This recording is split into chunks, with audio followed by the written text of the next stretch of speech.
जैसा कि आप जानते हैं कि फ़ोबिया जिसमें मैंने आपको पिछली बार बताया था,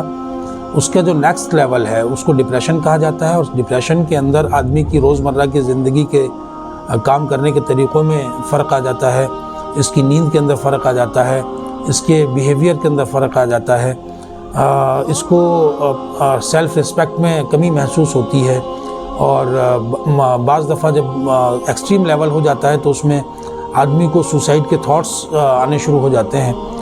और इसकी बुनियादी वजह अगर समझी जाए तो दोस्तों, जैसा हमें अल्लाह रब्बुल इज़्ज़त पर यकीन होना चाहिए, जैसा अच्छी बुरी तकदीर के ऊपर यकीन होना चाहिए, उस यकीन की कमज़ोरी की बुनियाद पर ये डिप्रेशन का शिकार होता है। आप जानते हैं कि इस दीन इस्लाम के अंदर 7 चीज़ों के ऊपर ईमान लाना ज़रूरी है, जिसमें अल्लाह रब्बुल इज़्ज़त के ऊपर ईमान लाना है और उसमें एक अच्छी बुरी तकदीर के ऊपर ईमान लाना भी इसी के अंदर शामिल है। तो जब आदमी को अच्छी और बुरी तकदीर के ऊपर यकीन कंप्लीट तरीके से होगा तो ये फिर अपने कामों को लेकर बहुत ज़्यादा खुश नहीं होगा, और किसी काम के बिगड़ जाने पर या किसी चीज़ के छिन जाने पर या किसी के दूर चले जाने पर इसको कोई बहुत ज़्यादा सदमा नहीं होगा, क्योंकि ये जब तकदीर पे यकीन करेगा तो समझेगा इस बात को कि जो भी कुछ हुआ है वो मेरे मुक़द्दर में लिखा हुआ था। दोस्तों, मैं एक आपको मिसाल दे के समझाता हूँ। एक बिज़नेसमैन अल्लाह वाले बैठे हुए थे, उनके पास कुछ लोग साथ में बैठे हुए थे। एक आदमी ख़बर लेकर आया कि आपके पानी का जहाज़ जिसमें आपका सामान था, तूफ़ान आया और आपका पानी का जहाज़ जो है वो डूब गया, उसमें आपका सारा का सारा सामान डूब गया। इसकी ख़बर सुनने के बाद उन्होंने, जो बिज़नेसमैन थे, अपने थोड़ी देर खामोश रहे, फिर कहा अल्हम्दुलिल्लाह। इसके थोड़ी देर के बाद एक दूसरा आदमी आया और ख़बर लेकर आया कि नहीं, वो आपके जहाज़ की ख़बर नहीं है,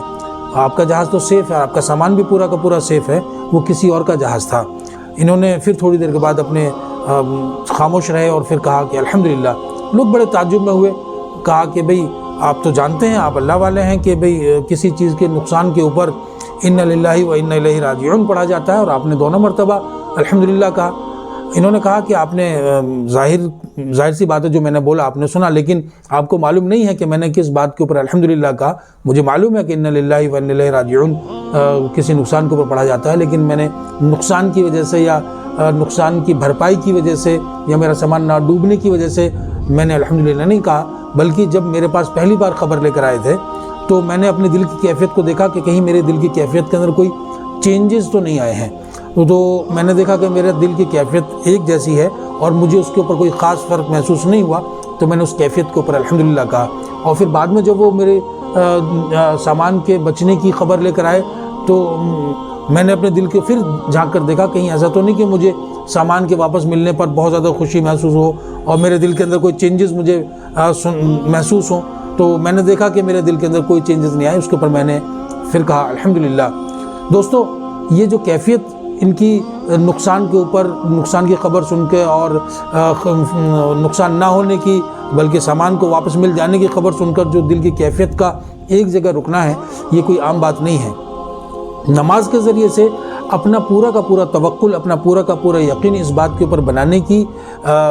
तवज्जो दी जाती है कि जो भी होता है, करने वाली ज़ात जो भी है वो तने तनहा एक अल्लाह की है। इस बात के ऊपर यकीन जब आदमी को पूरी तरीके से आ जाएगा तो डिप्रेशन की बीमारी से बचा रहेगा। और दोस्तों, नमाज के अंदर जब आदमी नमाज के लिए अपने कारोबार को, अपनी नौकरी को, अपनी खेती बाड़ी को, जिस भी मशगले के अंदर, जिस भी डिपार्टमेंट के अंदर वो काम करता है, उसको छोड़कर जब बार बार वो नमाज़ पढ़ने के लिए जाता है तो अल्लाह के ऊपर यकीन और भरोसा करके वो अपनी तमाम चीज़ों को छोड़कर नमाज़ पढ़ने के लिए जाता है, जिसकी वजह से इसका जो पूरा यकीन है वो अल्लाह रब्बुल इज़्ज़त के ऊपर आ जाता है और इस बात पर रहता है कि नहीं, नुकसान अगर मुझे होगा तो वो मेरी तकदीर में होगा और फ़ायदा अगर होना होगा तो वो मुझे बाद में भी होगा। दोस्तों, इस यकीन को डेवलप करने के लिए बार बार हमें नमाज के लिए जाने की ज़रूरत है और अपने यकीन को सही मेंटेन करने की ज़रूरत है, करेक्ट करने की ज़रूरत है। दोस्तों, आज की वीडियो में